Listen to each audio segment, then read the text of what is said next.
You, John Fitzgerald Kennedy, do solemnly swear. I, John Fitzgerald Kennedy, do solemnly swear. That you will faithfully execute the office of President of the United States. That I will faithfully execute the office of President of the United States. And will, to the best of your ability. And will, to the best of my ability. Preserve, protect, and defend the Constitution of the United States. Preserve, protect, and defend the Constitution of the United States. So help you God. So help me God.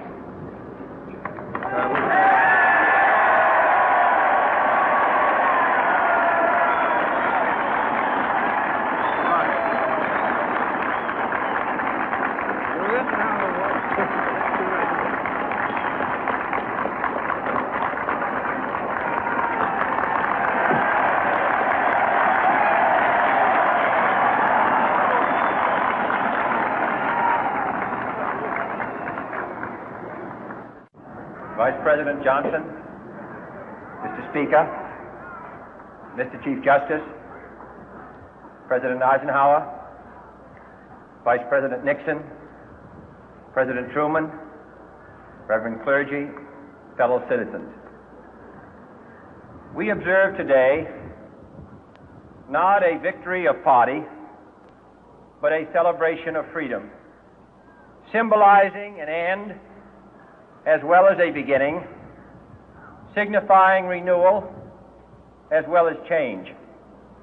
For I have sworn before you and Almighty God the same solemn oath our forebears prescribed nearly a century and 3/4 ago.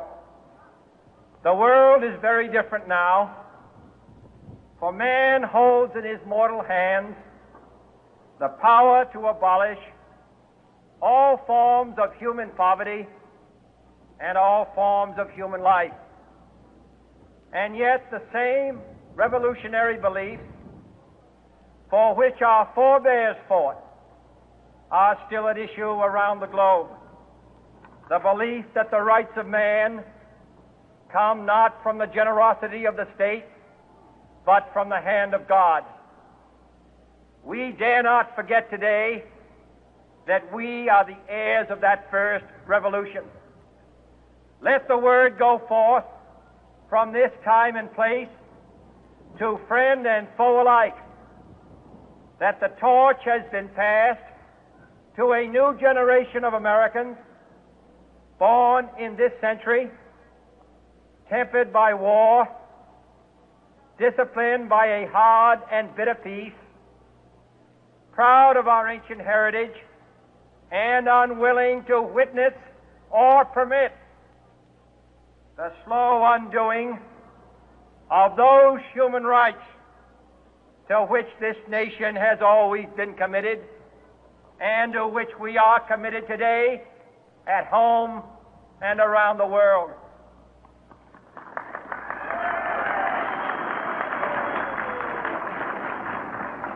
Let every nation know, whether it wishes us well or ill, that we shall pay any price, bear any burden, meet any hardship, support any friend, oppose any foe to assure the survival and the success of liberty.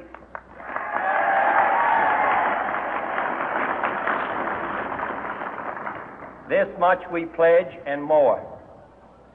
To those old allies whose cultural and spiritual origins we share, we pledge the loyalty of faithful friends. United, there is little we cannot do in a host of cooperative ventures. Divided, there is little we can do, for we dare not meet a powerful challenge at odds and split asunder. To those new states whom we welcome to the ranks of the free, we pledge our word that one form of colonial control shall not have passed away merely to be replaced by a far more iron tyranny. We shall not always expect to find them supporting our view, but we shall always hope to find them strongly supporting their own freedom, and to remember that in the past, those who foolishly sought power by riding the back of the tiger ended up inside.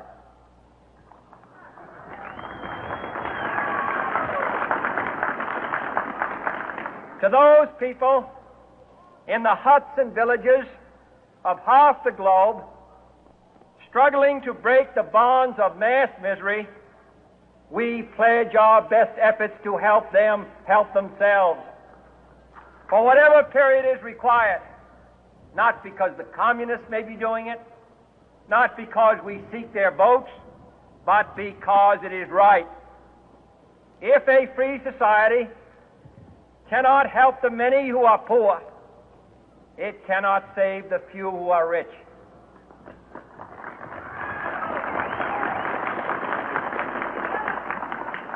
To our sister republics south of our border, we offer a special pledge to convert our good words into good deeds, in a new alliance for progress, to assist free men and free governments in casting off the chains of poverty.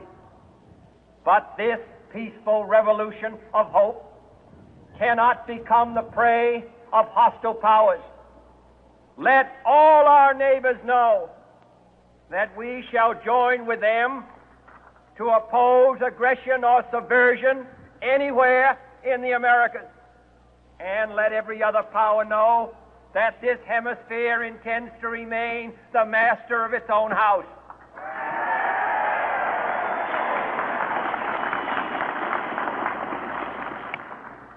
To that World Assembly of Sovereign States, the United Nations, our last best hope, in an age where the instruments of war have far outpaced the instruments of peace, we renew our pledge of support to prevent it from becoming merely a forum for invective, to strengthen its shield of the new and the weak, and to enlarge the area in which its writ may run. Finally, to those nations who would make themselves our adversary, we offer not a pledge, but a request that both sides begin anew the quest for peace.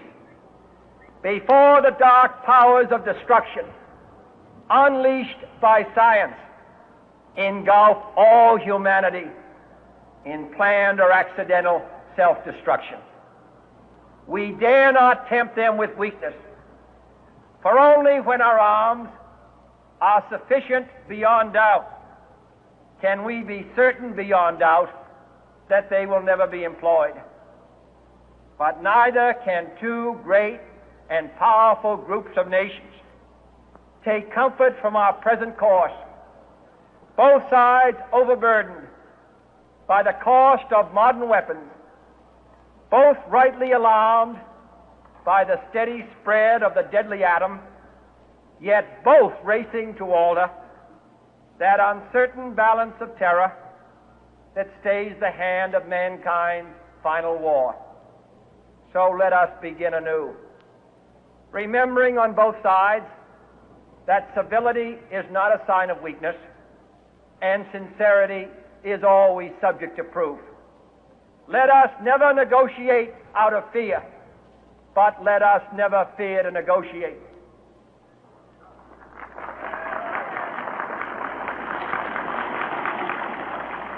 Let both sides explore what problems unite us, instead of belaboring those problems which divide us.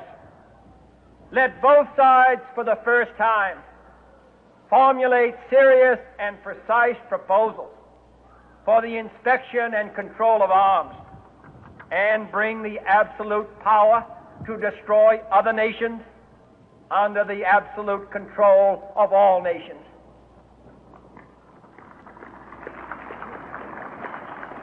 Let both sides seek to invoke the wonders of science instead of its terrors. Together, let us explore the stars, conquer the deserts, eradicate disease, tap the ocean depth, and encourage the arts and commerce. Let both sides unite to heed in all corners of the earth the command of Isaiah to undo the heavy burden and let the oppressed go free. And if a beachhead of cooperation